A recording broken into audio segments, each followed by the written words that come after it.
Good evening and welcome to the Daily News Roundup with Daily Mirror Online. You're with me, Bhaktiyabeh Surya. Let's take a look at our headlines. Island-wide lockdown extended. Notorious drug trafficker shot dead. Prima flour price increased. New Zealand mall terror attacker was a Sri Lankan national with ISIS ideology. Sinopharm to deliver 4 million vaccines to Sri Lanka. 2 Indians arrested with stockpile of medicinal drugs at the airport. Now diving into those stories in detail. Health Minister Kehelia Rambukwala stated that the present island-wide lockdown has been extended till the 13th of September.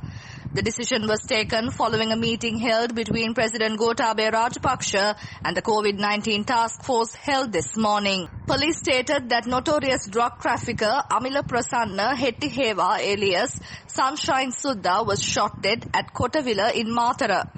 He was killed during a shootout by the police. The Prima Ceylon Private Limited has decided to increase the price of wheat flour by 12 rupees with immediate effect.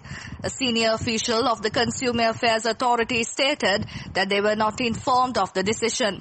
He said legal action will be taken against the company for increasing the wheat flour price. He said no authority has been given to wheat flour companies to increase product prices. New Zealand Prime Minister Jacinda Ardern stated that an ISIS-inspired lone wolf who had caused the supermarket terror attack in Auckland was a Sri Lankan national who had arrived in New Zealand in 2011.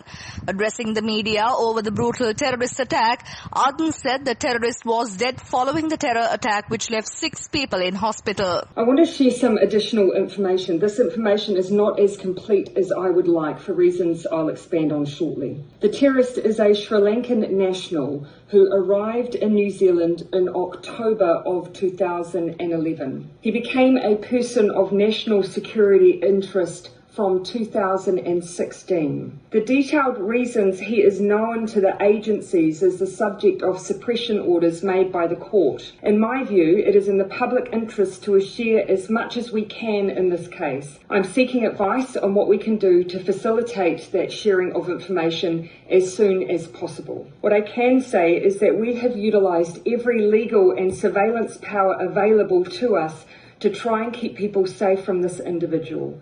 Many agencies and people were involved. All were motivated by the same thing, trying to keep people safe. I know there will be many questions about this case and we need to confront and address each and every one of them.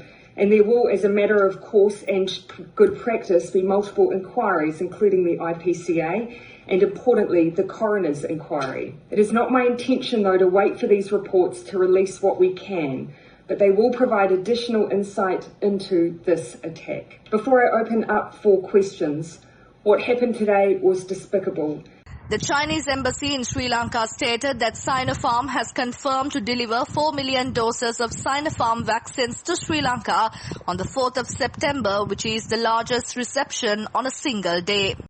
The Customs Media spokesman and Deputy Customs Director Sudatta Silva stated that 2 Indian nationals were arrested this morning while attempting to smuggle a stockpile of drugs into the country. The Indians were arrested soon after they arrived at the airport at 1:15 a.m. by the airport customs officers. The drugs were brought into the country without legal permission from Health Ministry and the Drug Regulatory Authority. For further details on the stories, visit our website www.dailymirror.lk. Thank you for tuning in. I'm Bhaktiyabeh Surya and this is the Daily News Roundup.